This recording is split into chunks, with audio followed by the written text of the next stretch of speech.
আজকের ভিডিওতে আমরা দ্য সিক্রোস থেকে যে কটা ইম্পর্টেন্ট গ্রামার আছে সব করে ফেলবো, বেসিক থেকে হাতে ধরে ধরে। তো চলো শুরু করি। প্রথম যে গ্রামারটা আমাদের আলোচনা করতে হবে সেটা হচ্ছে প্রথম লাইনটা, ও রোজ দাও আর্ট সিক। হে গোলাপ তুমি অসুস্থ।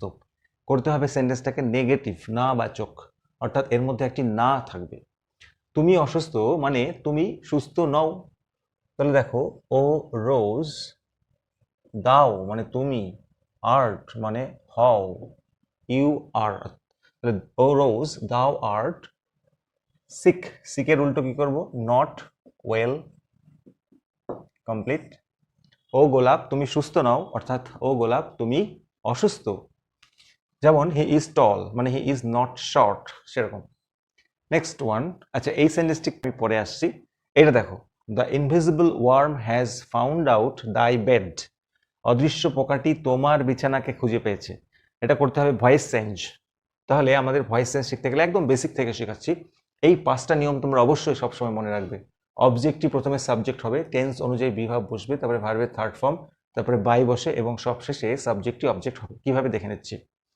তাহলে এক্ষেত্রে বন্ধুরা, দ্য ইনভিজিবল ওয়ার্ম অদৃশ্য পোকাটি, সাবজেক্ট। ভার্ব কি আছে? Found out, verb. ফাইন্ড আউটের থার্ড ফর্ম।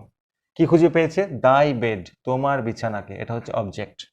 এটা প্রেজেন্ট পারফেক্ট টেন্সে আছে। তাহলে প্রথম নিয়ম হচ্ছে অবজেক্টটি সাবজেক্ট হবে, অর্থাৎ দাই বেড আগে চলে আসবে। তারপরে টেন্স অনুযায়ী বিভাব বসে। এখানে একটু ব্যতিক্রম আছে। যদি এটা প্রেজেন্ট পারফেক্ট টেন্স হয়, অর্থাৎ হ্যাভ হ্যাজ থাকলে বি ভার্বের জায়গায় হ্যাভ বিন অথবা হ্যাজ বিন বসবে। এটা বুঝে দেখে নাও। তাহলে দাই বেড যেহেতু সিঙ্গুলার নাম্বার, থার্ড পার্সন, সেই জন্য আমরা হ্যাভ বিন বসাবো না, কি বসাবো? Has been. এখানে সাধারণত অ্যাম ইজ আর বসার কথা, কিন্তু প্রেজেন্ট পারফেক্টের ক্ষেত্রে হ্যাভ হ্যাজ থাকলে হ্যাভ বিন হ্যাজ বিন বসবে। তারপরে বাকি নিয়মগুলি একই, ভার্বের থার্ড ফর্ম। তাহলে এখানে ভার্ব হচ্ছে found out, find out, found out, found out, third form তাহলে ফাউন্ড আউটই হবে, ফাউন্ড আউট। তারপরে বাই বসে, সবশেষে সাবজেক্টই অবজেক্ট। এখানে সাবজেক্ট হচ্ছে দ্য ইনভিজিবল ওয়ার্ম। তোমাদের বোঝার সুবিধার্থে আমি আর একটা করে দেখাচ্ছি। I have done the work, আমি কাজটি করেছি। দেখো এখানে subject I, do did done, verb কি করেছি? The work.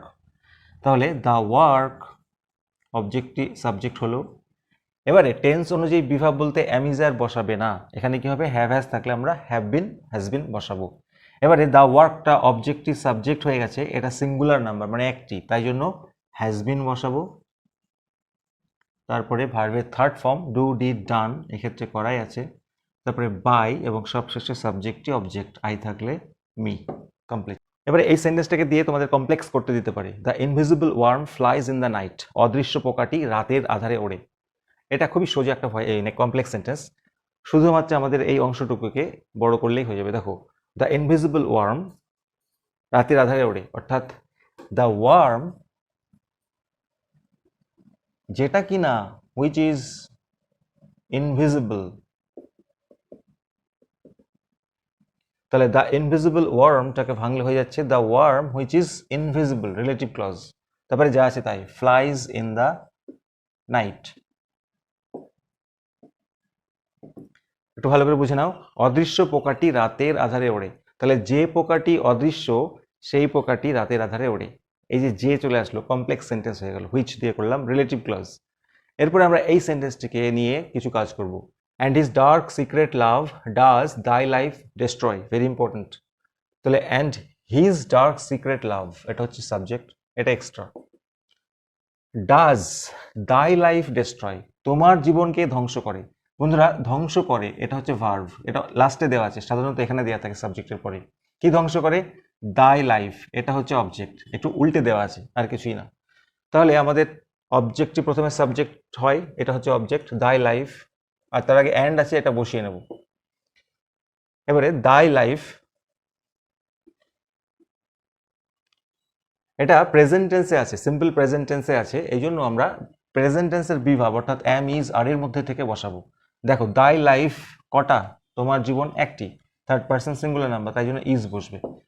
দাই লাইফ ইজ। তারপরে ভার্বের থার্ড ফর্ম, এখানে ভার্ব হচ্ছে ডেস্ট্রয়, তার থার্ড ফর্ম হচ্ছে ডেস্ট্রয়েড। তারপরে বাই বসে, তারপরে সাবজেক্টই অবজেক্ট, অর্থাৎ হিজ ডার্ক সিক্রেট লাভ, হিজ ডার্ক সিক্রেট লাভ। তাহলে বন্ধুরা ডাজটা কোথায় গেল? এখানে ডাজের কোনো কাজ নেই, স্ট্রেস বা জোর দেওয়ার জন্য বলা হয়েছিল, এটার কোনো দরকার নেই। বন্ধুরা আজকের ভিডিওটা এই অবধি, ভালো লাগলে লাইক করো, চ্যানেলে নতুন হলে সাবস্ক্রাইব করো বাকি প্রিপারেশনের জন্য। Thank you so much for watching.